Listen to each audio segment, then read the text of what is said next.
How do you define a cringe man baby in 2023? Harry, of course. Spare's revenge freak show as dictated by Meghan is just beginning. Whether you're talking about Harry's Oedipal obsession while he's applying cream to his private parts thinking of his mother, or Hollywood shutting the door on the couple, or the 3 horrific pages that left me speechless. All of it unmasks a hustler and a half-wit finger puppet the hater. Now, Harry, here's a good rule of thumb. Never attack people with lies when the truth will destroy you. His family's been so welcoming and of course, incredible respect for being able to have that time with her. And like, I curtsied as though I was like,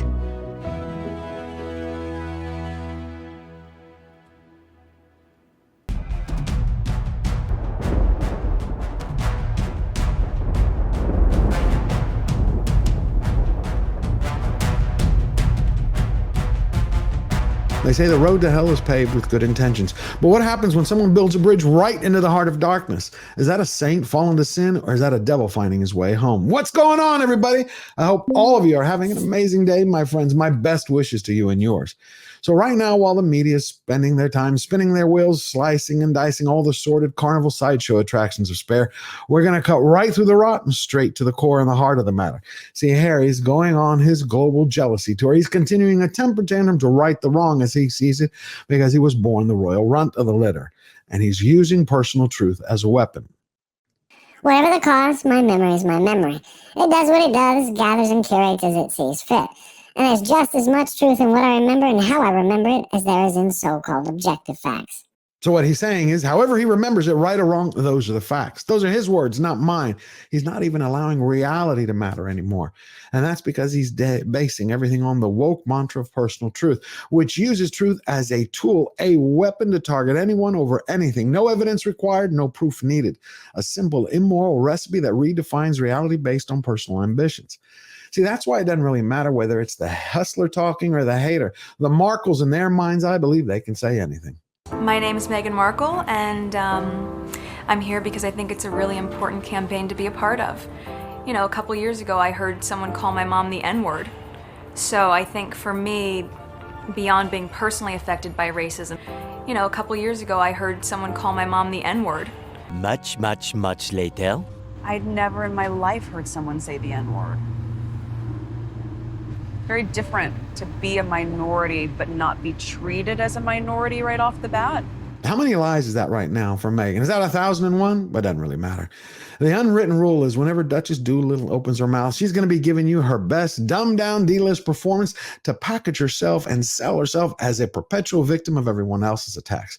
See, that was a little secret that the couple brought together. These sinister soulmates tried to convince the world that the royal family and every beloved British citizen were racist. But see, every deception has a cost. And other Markles right now are making a lot of money off their bold-faced lies. It's their grandiose boasts which have consequences and impact everyday ordinary citizens. And that's the complete opposite of what Harry was sharing with ITV's Tom Bradby.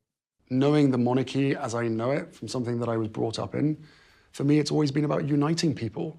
I really feel sorry for all the mice in Harry's head who are exhausted from running around in circles. In one breath, he's talking about unity with everybody, and in the next, he's arrogantly puffing up his chest, poisoning the United Kingdom's political well. Iran cites Prince Harry's book in defending its decision to execute a British Iranian citizen. Now, for all of you who are sitting on the cheap seats supporting Harry and Meghan, you need to pay attention closely. See, Harry's book, Spare, has now been used as a public relations pawn by Iran, and they can pull it out anytime they want to execute the next British citizen. But let me ask you this. Tomorrow, what other hostile nations are going to come out and use his words to justify their assaults on the Commonwealth and UK citizens? Maybe you thought about that for a second. You support him, but you got to think through the consequences. Has Harry thought about it? Has he had a press conference that said, you know, I apologize. My words are actually jeopardizing people's lives? No. He just continues to whinge on about Queen Consort Camilla changing the room that he hasn't lived in 10 years over at Clarence House into a dressing room, or talking about William had a larger room at Balmoral than he did, or whatever other sundries that he's bitching about today. But the fact of the matter is, Harry, outside of your walls of your Montecito mansion, there are real monsters around the planet. See, not everyone makes up these Hollywood-style fantasies about imaginary sufferings from a privileged pajama boy and his spouse who's still brokenhearted over the fact that she didn't get to realize her dreams of becoming a Hollywood casting couch queen. The truth is, you're not selling books as much as you're sowing chaos. If I want to play polo in my living room, who's going to stop me? Stop that. Right away, Megs. But there's good news. It's the fact that every one of your attacks, Harry, so far on the royal family has failed. Everything you have planned for the future negative against them is going to go down the drain for a simple reason. Right here in America right now, before anyone had ever heard of Megaflix and Megathon, before Spare ever hit the bookshelves, see, there was a polling agency, and they found out that about 45 to 47% of the country, they supported both of you and Meghan. They didn't want you to have your titles pulled, but all that's changed. Those figures are turned upside down in just over a month, with 45% now in favor of Harry and Meghan being stripped of their titles, 26% opposed, and 28% responding don't know. You can see, my friends, your voices have been heard. Be proud of that. And Harry, you better get used to the fact that the royal family's going nowhere. They're not only going to survive, they're going to thrive, because the UK and her people do not stand alone. They do not stand alone because we stand with them. And if you want to help me to continue shine a spotlight on these fly-by-night fools, all you got to do is hit the subscribe button, share with your family and friends, and hold on to your seats as we're working on some exciting news in the coming weeks. Now, there's a little bit more good news. Hollywood is finally turning their backs on the couple. Dahmer became the third highest viewed show on Netflix with a combined watch time of 1 billion hours, which apparently is the same amount of time we're going to have to listen to Prince Harry talk about his frostbitten penis. It's enough already. See, Harry and Meghan's big plans are backfiring big time. We already know the half in, half out with the royal family. It's history. We're never going to hear about it again. But it's their sweetheart studio deals that are disappearing. See, Hollywood, I found out in all my research, has pulled the welcome mat. They're shutting the doors for a simple reason. See, Harry and Meghan haven't been receiving invitations to any of the top A-list parties or any of the star-studded functions. They're not going to the Oscars. They weren't invited to the Beckham's wedding, how William and Kate were, and they didn't even attend the 60th birthday party of Obama, who's supposedly their best friend, with Jay-Z and Beyonce and Tom Hanks went. Tinseltown does no longer trust him. Obama doesn't want Meghan to run for office, and she keeps talking about one day she wants to be president. Why? No one trusts them? Because they think they're going to spill the beans for a big paycheck on any number of intimate private conversations. The last thing, it's also the fact that they want to be a Hollywood power couple. But that doesn't only take wishing, it takes hard work. Let's take, for example, any one of their production deals. Like their last Netflix show, Live to Lead. It crashed in the ratings and was even trashed by Nelson Mandela's granddaughter. Mandela's oldest grandchild, writer and social activist Nandileka Mandela, told The Australian she was unhappy with Harry and Meghan for name-dropping her grandfather for the project, saying people have, quote, have used his legacy because they know his name sells. Harry and Meghan are no different from them.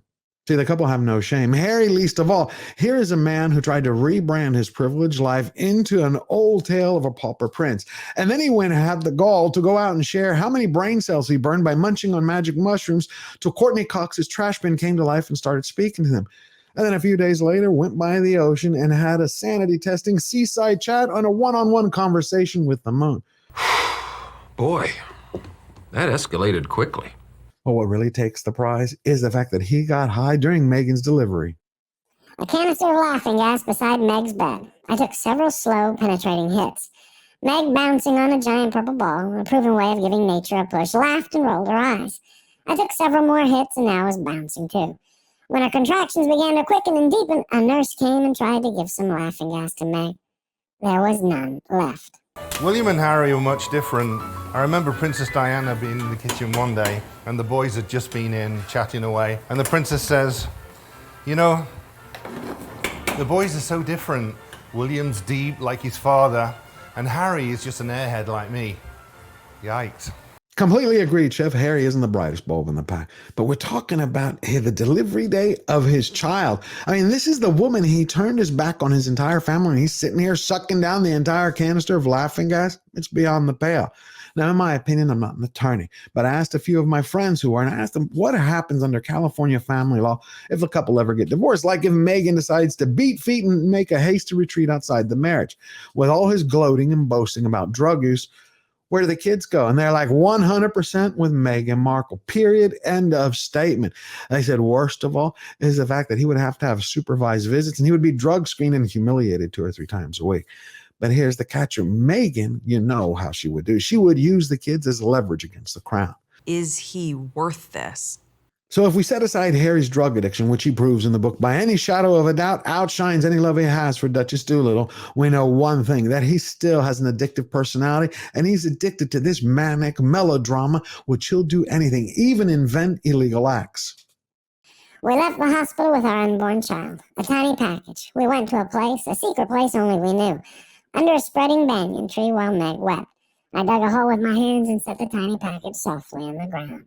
Now, I checked throughout the United States. It is absolutely illegal, and Harry and Meghan would be arrested now if it was true that they walked out of a hospital or snuck out a miscarried baby and then went and buried it. Besides the fact, no rational human being would ever share that fact or make up or pretend that they ever did such a thing, let alone write about it in a book. But see, I think that Meghan is using the memoir as, like I said earlier, she's trying to set up Harry. She's painting a picture with him, I think, by pressuring him and manipulating him to include certain facts as a fallen prince, as a prime candidate for the rubber room. But there's something else that caught my attention. It was the dedication and the acknowledgments, and they've kind of gone under the wire, hidden, unnoticed by any major media people and any content creators. See, what I realized was how much Harry despised his grandmother, Queen Elizabeth, after all the time that she showered him with love and affection and attention. And he's tested her superhuman patience, God bless her soul. And then I understood exactly how distant he was from his grandfather, Prince Philip, the man that he attests to saying that he completely adores. See, the dedication is the one opportunity for Harry to set all of his anger aside. Remember, blood is thicker than water, and to open his heart and to tell the world who's nearest and dearest to him. Well, you know, Meghan Markle wasn't going to miss the chance to allow anyone else to take her spot on the pedestal. So the dedication maids had Meghan Markle, the 2 children, and Princess Diana. That's it. Any word about Queen and country? Zero. What about the prince that passed? Silence. But it is the acknowledgments that shine a real light on Harry's heart. And the reason why I call him the hater, that left me speechless. Now you're going to say, George, with all the stories that we've heard, with everything in the book, the consequences of his words and having a dual British citizen killed by Iran, his drug use, making up a miscarried baby that they buried, whinging about everything under the sun, even about 3 pork sausages versus his 2 because William got them. Forget all that. All the attacks on his family, the acknowledgments say everything about Harry. They unmask him to his core. Because no matter how many lies and false fables he makes up, you could say on one hand, that's a broken man who volunteered to be manipulated by Meghan Markle. But when you get to the acknowledgments, when you have the dedications, you're talking about the core of a grandson and how he feels about his grandparents. And what do we get? The exact opposite of what he tells the cameras. I love my father, I love my brother, I love my family. I always do. Nothing of what I've done in this book or otherwise has ever been to, any intention to harm them or hurt them. Now, did any of his words prove out that? No. All false, 100% lie. But Harry wasn't done. 2 more pages he had. 2 pages of acknowledgments where he highlights 138 names from everyone in the publishing house, all those who worked on the audiobook, everyone in the Archwell Foundation. You have medical professionals, coaches, therapists, people in the military, friends he loved and talked about and said, I'm going to owe you a beer. Then you even had people in the ghostwriting staff, the faculty and students. And finally, you get to some celebrities in the Hollywood hive like Oprah, Tyler Perry, who he loafed off of, and James Corden, who used to throw him softball questions during the interview to shine up his image. And then I stopped for a second. I'm like, I did a double take. And I'm like, did I just read the words grandma? Was I wrong? Did Harry actually have a piece of dignity, any type of honor in his bones? To my mother-in-law, a.k.a. grandma. Nope. I wasn't wrong. It had nothing to do with Her Majesty Queen Elizabeth. It had everything to do with Doya Raglan, his mother-in-law, and now the new woman that Harry has bestowed the title upon her as grandma. And that sickened me. That and the next few sentences where he proved himself to be nothing more than a beta male bobblehead, going up, doing everything he can to kiss Meghan's backside, talking about how he could be nothing without her, the world would stop spinning, and yada, yada, yada, yada. I told y'all a few videos back that Harry married Meghan to use her as a murder weapon against the crown. What did he do for his grandmother and his grandfather? He gave them 3 pages of savage silence. It was a direct kamikaze attack against the monarchy. But the phenomenal news is that the royal family stands tall. They are resilient in their radio silence. They are continuing to go on walkabouts, take meetings, and help charities to empower the public during these critical times. And during this whole thing, they're showing people how to fight honorably. So we remember that we never bow down, we never bend the knee. Always forward.